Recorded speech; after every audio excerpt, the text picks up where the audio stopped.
Hello friends, welcome to SS life style. இன்றைக்கி ஒரு simple vlog தான் பார்க்கலாம். அது ஒரு 2 நாளுடைய விலாகு.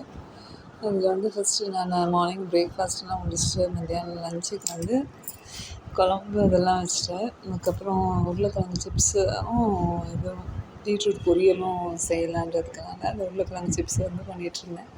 அதை அப்படியே எடுத்திருக்கேன். இது இது ஏதோ ஒரு ஊட்டி உருளைக்கிழங்குனா அந்த மாதிரி டார்க் ஆகாதான். இது அதுலேயே 2 வெரைட்டி இருக்குது போல், மாவு உருளைக்கிழங்கு அந்த மாதிரி சிப்ஸு. இது கொஞ்சம் இதுலனால டார்க் ஆன மாதிரி இருக்குது. டேஸ்ட் வைஸ் நல்லா இருந்தது. அது பண்ணிட்டு அதிலே கொஞ்சோண்டு மிளகாத்தூள், கொஞ்சோண்டு உப்பு போட்டு நல்லா குலுக்கி விட்டுக்கலாம் செஞ்சுட்டு.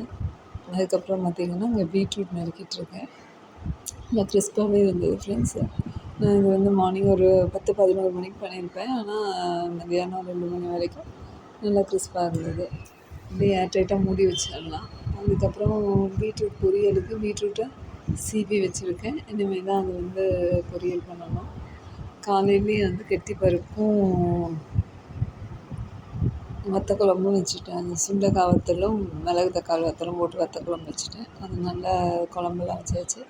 இது பார்த்திங்கன்னா தோசை, கம்பு தோசை, தேங்காய் சட்னி, தேங்காய் கொத்தமல்லி எல்லாம் போட்டு மல்லி சட்னி. அதுக்கப்புறம் கொஞ்சோண்டு பையனுக்கு செஞ்ச உருளைக்கிழங்கு பொரியல் அது கொஞ்சோண்டு இருந்தது. அதனால் அதை எல்லாத்தையும் பேலன்ஸ் வச்சுட்டு மத்தியானம் லஞ்ச் இப்படி தான் இருந்தது. சாதம், கெட்டி பருப்பு, வத்த குழம்பு.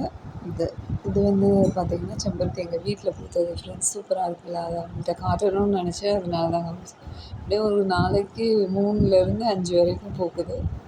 கலர் ரொம்ப அட்ராக்டிவாக இருக்குல்ல, நல்லா ரெட்டு. அதனால சரி பறித்து சாமிக்கு வைக்கலாம் அப்படின்றதுக்காக பறிச்சுட்டு வந்தேன். சரி உங்கள்கிட்டையும் காட்டிடலாம். அப்புறம் பார்த்திங்கன்னா மாவு அரைக்கிறதுக்காக அரிசி பருப்பு எல்லாம் ஊற வச்சுட்ருந்தேன். நான் 6 கப்பு அரிசி, அதுக்கப்புறம் அதில் 1/4 கப்பு உளுந்து, அதுக்கப்புறமா பார்த்திங்கன்னா இது அடைக்காக ஊற வச்சுருக்கேன். அப்புறம் இதில் ஒரு 3 ஸ்பூன் வெந்தயம், அதையும் கொஞ்சம் ஊற வச்சுருந்தேன். நைட்டே ஊற வச்சுருக்கணும், நான் மறந்துட்டேன். அதனால இப்போ தான் ஊற வச்சுருக்கேன். அதுக்கப்புறம் கொஞ்சோண்டு சிவப்பாவல், அவ்வளோதான். அது ஒரு கைப்பிடி போட்டால் போதும். இதெல்லாம் ஒரு 3லேருந்து 4 மணி நேரம் நல்லா ஊறிடுச்சுன்னா அரைச்சிடலாம்.